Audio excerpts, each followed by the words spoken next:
પ્રશ્ન ક્રમાંક 6 માન્ય શ્રી રાજેન્દ્રસિંહ રાઠવા.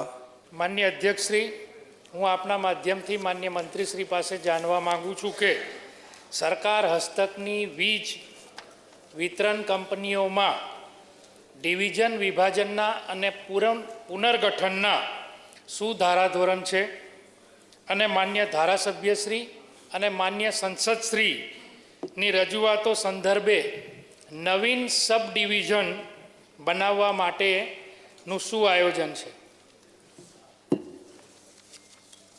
માનનીય અધ્યક્ષશ્રી, રાજ્ય સરકાર દ્વારા વીજ વિતરણ કંપનીઓના નવા સબ ડિવિઝનનું વિભાજન કરવા માટે ચોક્કસ માપદંડો આપણે નક્કી કર્યા છે. નિયત કરેલ માપદંડો પૂરા થાય માનનીય અધ્યક્ષશ્રી એટલે સબ ડિવિઝનનું વિભાજન અથવા તો પુનઃગઠન. એકમાંથી બે કરવાના હોય તો પણ કરીએ છીએ અને બે ભેગા કરી અને ત્રીજું જે માપદંડો છે માપદંડોના આધારિત આપણે આ રીતે એનું વિભાજન કરતા હોઈએ છીએ. એમાં માનનીય અધ્યક્ષશ્રી રૂરલમાં એટલે ગ્રામ્ય વિસ્તારમાં ગ્રામીણ ગ્રાહકોની સંખ્યા સબ ડિવિઝનના કુલ ગ્રાહકોથી 60%થી વધુ હોય. શહેરી વિસ્તાર છે તો શહેરી વિસ્તારમાં પણ કુલ ગ્રાહકોના 60% કરતાં વધારે હોય. અને ઇન્ડસ્ટ્રીયલમાં માનનીય અધ્યક્ષશ્રી સબ ડિવિઝનના કુલ વપરાશના 70%થી વધુ હોય મિલિયન યુનિટ, તો આપણે એનું વિભાજન કરતા હોઈએ છીએ માનનીય અધ્યક્ષશ્રી. અને વિભાજન પુનઃગઠન દ્વારા નવા સબ ડિવિઝનની રચના માટે જરૂરી કાર્યભાર એટલે કે જરૂરી જે આપણા નોર્મ્સ છે એ માનનીય અધ્યક્ષશ્રી ચોરસ કિલોમીટરનો છે, જેમાં ગ્રામ્યમાં 500 ચોરસ કિલોમીટર, શહેરીમાં 50 અને ઔદ્યોગિકમાં 25. ગ્રાહકોની સંખ્યા માનનીય અધ્યક્ષશ્રી ગ્રામ્યમાં 22,000, શહેરીમાં 30,000 અને ઔદ્યોગિકની અંદર 10,000. મહેસૂલી આવક પણ એક આનો ક્રાઇટેરિયા છે, જેમાં 10 કરોડ ગ્રામ્યમાં, શહેરીમાં 15 કરોડ અને ઔદ્યોગિકમાં 20 કરોડ.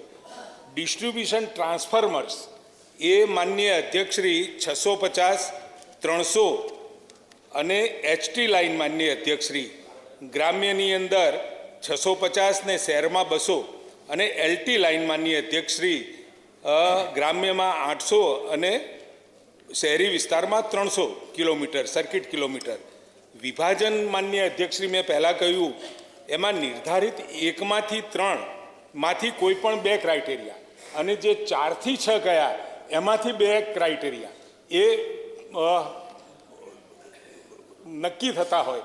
એટલે કે ટોટલ 4 પહેલાં 1થી 3માં 2 અને 4થી 6માં બીજા 2, તો આપણે એનું પુનઃનિર્માણ કરીએ છીએ માનનીય અધ્યક્ષશ્રી. અને ઉપરના જે માપદંડો ખરા ઉતરતા જૂના સબ ડિવિઝન અને નવા સબ ડિવિઝન દ્વારા એ પૂરા થતા હોય તો આપણે કરીએ છીએ માનનીય અધ્યક્ષશ્રી.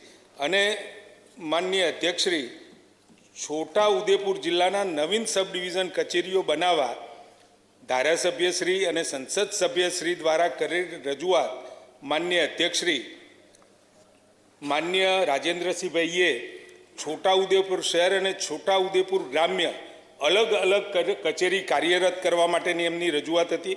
અને માનનીય અધ્યક્ષશ્રી, આ શક્ય છે અને આગામી જ્યારે બોર્ડ મિટિંગ આવે એટલે તમારી આ વાત છોટાપુર અને તેજગઢમાંથી નવીન છોટા ઉદેપુર બીજું 2 બનાવી શકાશે. એટલે તમારી માગણી શક્ય છે માનનીય અધ્યક્ષશ્રી.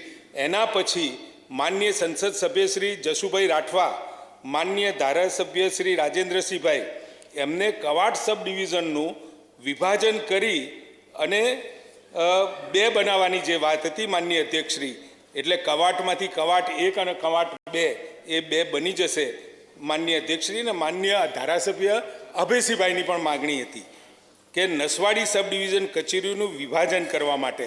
એટલે એ જે ક્રાઇટેરિયા જે 22,000નો છે વસ્તીનું ધોરણ, તો એ 22,000 કનેક્શનવાળો જે વિષય છે માનનીય અધ્યક્ષશ્રી એની અંદર 150%થી વધારે હોય તો કરી શકીએ.